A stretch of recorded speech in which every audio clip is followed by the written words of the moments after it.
सूरह काफ के फ़ज़ाइल।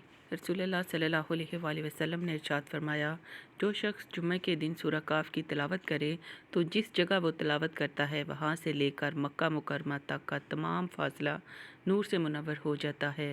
रसूलुल्लाह सल्लल्लाहु अलैहि वसल्लम ने इरशाद फरमाया, जो शख्स जुम्मा के दिन सूरह काफ पढ़ता है तो उसके लिए दूसरे जुम्मे तक नूर जगमगाता रहता है।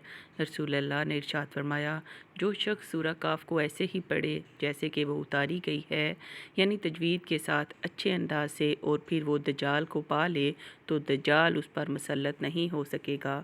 रसूलुल्लाह ने इरशाद फरमाया, जो शख्स सूरह काफ की इब्तदाई 10 आयात याद करेगा वो दज्जाल के फितने से बचा लिया जाएगा।